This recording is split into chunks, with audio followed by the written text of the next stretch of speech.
That was a great game for our team tonight. We got 29 more regular season games. We won't play against a team that plays as hard or as physical as Morehead State the rest of the year. Maybe somebody could match it, but nobody will play harder than they play. That's a credit to their coach. That's why I scheduled them. I thought I was going to have a young team that was going to need to be taught a lesson about being physical and scrapping and playing hard. And Morehead just does a tremendous job of that. They're extremely, extremely competitive. We spend so much time on fundamentals and learning on new offenses and new defenses and teaching kids things, how to play together, that we've got to learn how to physically compete. And we did it enough to win tonight, but we certainly weren't able to outman them by any stretch of the imagination. And that's a credit to how physical they are. Well, Kyle, I guess, was the man of the hour. That's what you're recruiting for, I guess, right? Yeah, I've seen that. We see that in practice. They decided to play zone, and we were able to get he and Jermaine Sanders a few open looks. Obviously, they made They made our last 8 threes. Troy hit one to start the game, but not a surprise to me at all. Coach, are you even more excited about some of your young guys after a game like this? I just think we got. I've always said this. Kevin and Deshaun didn't get to play a lot tonight. We're just going to be a work in progress. We're going to have different guys step up and lead us in scoring. And along the way, I'm trying to find rotations that'll play well together in different games. It's going to be different people. We've spent so much time just trying to get on the same page that figuring out what lineups to play together and how to actually win games is a process. That's the next thing that this team's got to learn. Just how to compete. So I was really happy with tonight because the physicality was exactly what I told our team was coming from Morehead, and we needed to play against it. But obviously there's some things I'm happy with, some things I'm not. We're able to get even in the rebounding, and we had cut our turnovers way down. But we still have some guys that are better than they're playing. I think they can play better than they're playing. No doubt about that, in my mind. Your demeanor on the sidelines during a game wouldn't think that you're very pleased with how the game went, but you are. So you are actually very happy about the outcome of this game and how things. My demeanor is not going to change all year because I got to tell guys what to do every play because they haven't played at Cincinnati, or it's Kevin or Troy and they're in their second year. And the three guys that have played for us were guys that have never been star performers. So I spend all my time getting guys in the right spot, but it's just like being a parent. You can tell your kid, hey, I just told you that. But when you're out there for the first time and you're tired, and like Troy Copain's never played 31 minutes, I don't think I'm going out on a limb there. I doubt that he's ever come close to playing that for us. He's got 13 points, 6 assists, but his defense has got to improve. But he's 18 years old, and he's never played this many minutes, and it's just an adjustment. So I don't think that's not going to change all year for me. I'm not mad at guys. I'm just trying to get guys to remember what I just said 30 seconds ago. And I said this last year. When you're coaching veteran guys, it's a lot easier.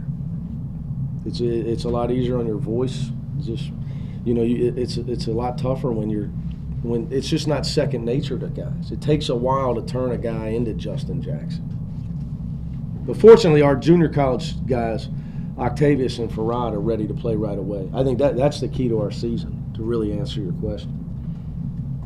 Those two guys are really ready to play right away. You get 40 points from those two guys. You were struggling to score for a while. Early was ugly. What got you going? Just Farad hit a couple shots?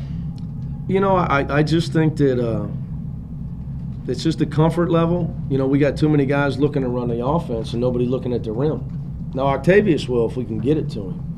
But, you know, we're not the world's best post-feeding team. It's the lost art of basketball, so I don't think it's just us. I think it's everybody you watch, really, except the pros. But there's a reason they're in the pros. They're not in college. You know, post-feed is a lost art.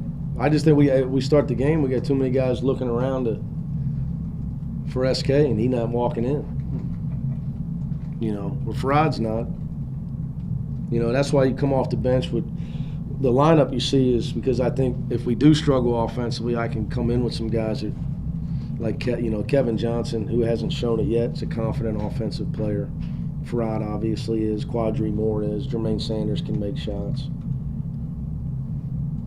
So, you know, I obviously I got to keep looking at our lineup, make sure we've really been trying to start Troy to take care of the ball and the other four guys being our best four defenders at their position. That's kind of why you saw the lineup the last two games, but it'll change.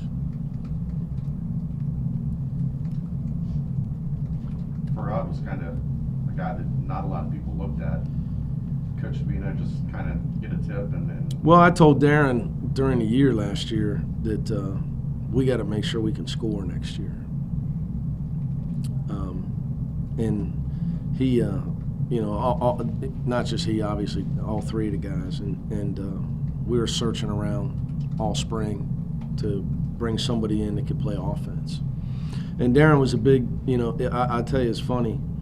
I give him all the credit because he kept beating on me about Farad. And I did get to say, I saw Farad play last year myself in November.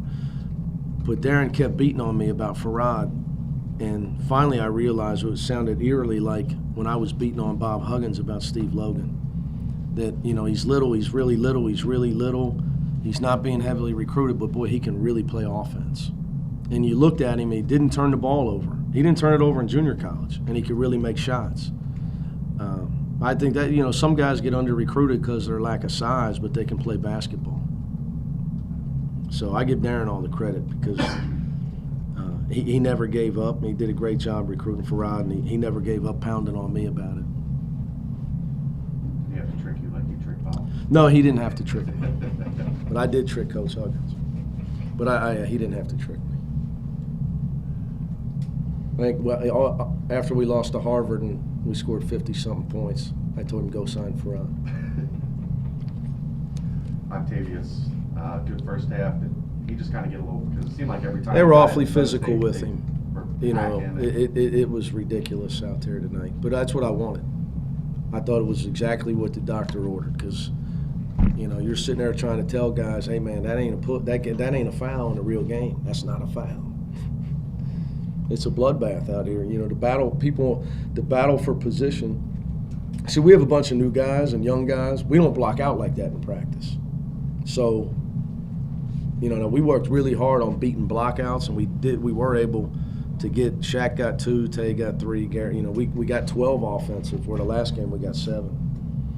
You know, we missed more shots this game, but I thought we tried harder to get to the glass despite the way they were blocking us out with, you know, two forearm shivers. But a game like that only makes you better. It only makes you better. It teaches your guys, man, hey, it's a physical game. This isn't all about execution and fundamentals. The game is physical. Thanks, guys. Farad, were you just shy last week, like against St. Francis? No, I wasn't shy at all. It was I just wasn't hitting shots. Didn't want to force him. Is that, you know, part of it? And just kind of feeling in the offense. Yeah, I was just being patient, trying to get a flow of the game and see where I was going to get my shots at. Mm-hmm. What changed tonight? I mean, why did you get shots tonight? I came out, I was aggressive, and my teammates and everyone have confidence in me. So anytime I get an open look, they want me to shoot, and then I shot them, they went in. Rod, can you describe the feeling for you? This is coming out for you. It's only game 2. Just to come out and kind of prove yourself this early, how does it feel for you tonight? It feels great. I'm just glad to have the opportunity to play here, and I was waiting for a night like this, and I'm just glad it came early. You kind of went under the radar, even playing at Northwest Florida State with some guys that went D1, and then Coach Sabino comes down. what was, were you kind of worried about getting overlooked and then all of a sudden you had an opportunity pop up? No, I was just being patient with the whole process, and once he came down and talked to me and told me about the situation, it sounded real good. And once I got here, they worked with me, got me in the weight room. I got stronger, and just playing with these guys, I feel comfortable with them, and I knew it was going to be good times on the court. Was Kansas the second game? Yes, my freshman year. So your second game, you scored 21 when you were at UTC against Kansas at Fall Gallon, and then here, second game. Kind of magical that game number 2, right? Yeah, I guess I'm good on the second game. Troy, can you talk about, a guy like Farad, obviously, he's new here, you've been here, but you guys need other guys to step up for you and kind of figure out you're going to be playmakers on this team. What did it mean to see him kind of go off the way he did tonight? It's been good. We practice together, but we always on different teams, so we never get to know what it feels like. But when he came in the game, he was already having a good game. And when I got in, I wanted to see if I can get to his level, bring the intensity like he was bringing the intensity. And when he came in, I found him on the wing, and I told him to knock it down. And he got me going when he knocked it down. And I feel like his momentum ran off on me, and it got us both going and got the whole team going. We went on like a run after that, so it got us all going. What do you guys take away from a game like this? I mean, Morehead State's a pretty solid team. You get a win like this early, what did Coach say you guys have to win? Oh, it was a big win. He told us not a lot of teams are going to play them. They got all the seniors back. They're aggressive, real aggressive, pressed majority of the whole game, aggressive guards. And it was a test for us early. We got new guys, a test about toughness because they're a tough team, and, Cincinnati drives off toughness. And it kind of was a test for us how we was going to play, how we was going to react to the mistakes we make, or how we was going to respond to their aggressiveness. And it kind of showed up today that we ready for anything, that we still tough. Cincinnati's still tough, even with whoever we have. Jermaine, you hit the 2 threes there in the second, at the start of the second half, kind of broke their run. Did they feel good when they left your hands? Yeah, they felt good, and Farad threes inspired me, so that's why I felt good. Jermaine, how much do you need to get that from Farad for you guys to succeed this year? You need that every game from him. He's capable of it every game. We in practice, he'll go make 8 threes in practice. So I know he can hit it. You just got to be confident and let it fly. It was a little frustrating in the first half, especially early. You guys looked a little disjointed on offense. Couldn't seem to get anything going.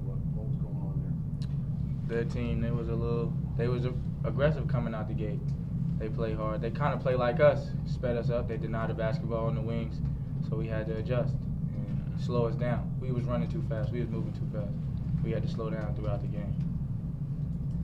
Farad shooters love seeing that 2-3 zone. How much does that get you going to shoot a team out of it, to know you're taking away what they're trying to do to you defensively? It feels really good because when I got out there, I was surprised that they kept rotating off of me after I hit the first one. And they kept playing their zone regular. They wasn't helping over to my side, so I just kept shooting. And then they kind of stayed in it, so I just kept shooting. And then they kept falling, and we went up. Were they staying to his side? I'm not sure what they were doing. They was just rotating. Their bottom guard was always in the middle. I think we had good ball movement on the perimeter, and that freed me up. Good movement. I asked Mick about you yesterday, and he said he kind of needed to get you more involved and get you going. Did he talk to you about that at all, to become more aggressive offensively? Yes, actually, he told me that he wanted me to be a playmaker, and not basically just hunt for a shot, but just make plays, whether it's going and getting somebody else an open shot, just getting my teammates going as well. So. Is it a relief? It's only been 2 games, but do you feel like you proved something tonight that you belong in? Yeah, I guess I did, but inside the locker room, I know my teammates and everyone have confidence in me, so I didn't prove anything to them. It probably was the people outside. Yeah. And not to yourself either, because you knew you belonged there. Right. Anything else? Nope. Thank you. Thanks, fellas. Thanks, guys.